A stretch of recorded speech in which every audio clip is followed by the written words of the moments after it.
রহিদাস কিভাবে দেখুন,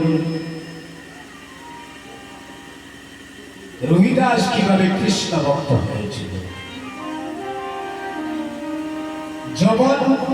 জবনের ঘরে জন্ম নিয়েছে সেই কথাই বলবো না, কারণ কোন গ্রন্থ সেটা সঠিক প্রমাণ দেখাতে পারে না। জবনের ঘরে জন্ম নিয়েছিল হরিদাস, কিন্তু জন্ম নিয়েছিল সেটা সঠিক মনে হচ্ছে না। কেননা হরিদাসের পিতার নাম ছিল মনোহর চক্রবর্তী,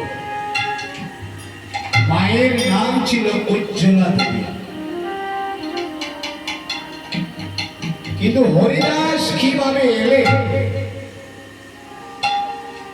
হরিদাস অভিশপ্ত হয়ে তিনি এসেছিলেন।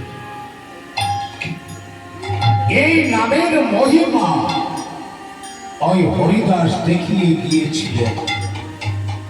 মুচির পুত্র রহিদাস তিনিও একজন কৃষ্ণ ভক্ত ছিলেন।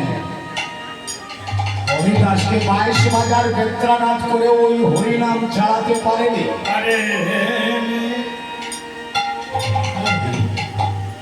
স্বয়ং ব্রহ্মা পর্যন্ত গৌর লীলাটা, স্বয়ং ব্রহ্মা পর্যন্ত গৌর লীলার সাধন করতে পারেননি।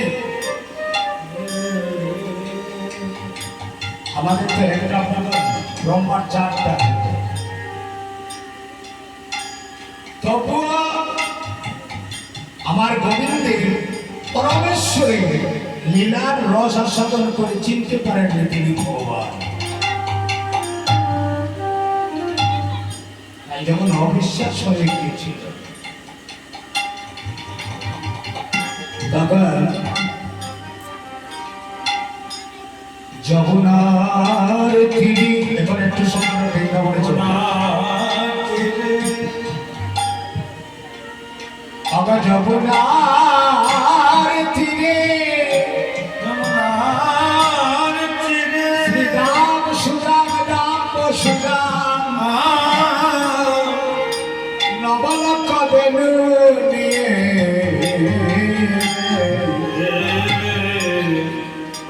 অখিমা খেলা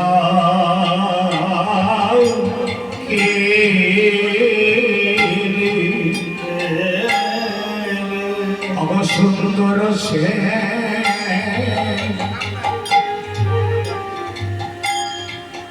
মোহন মুরাতি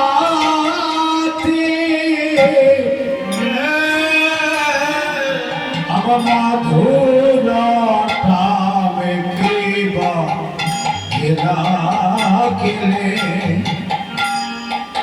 সুন্দর সে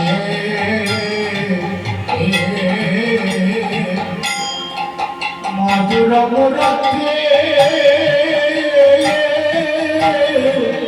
মোহন ঠামে কৃপা ঘেরা গেলে যমুনার তীরে কি আনন্দ, যমুনার তীরে কি আনন্দ, আজ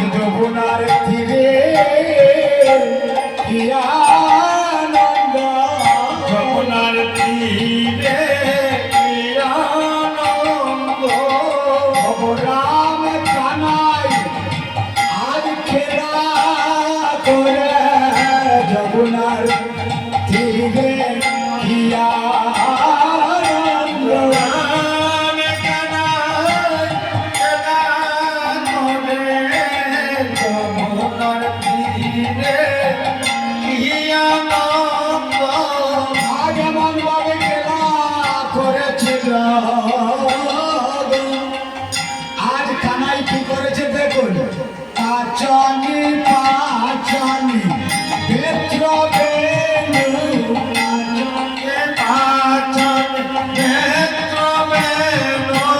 ভালো করে কাপড় তারা কাঁচা মেরেছে একটা লাঠি হাতে নিয়েছে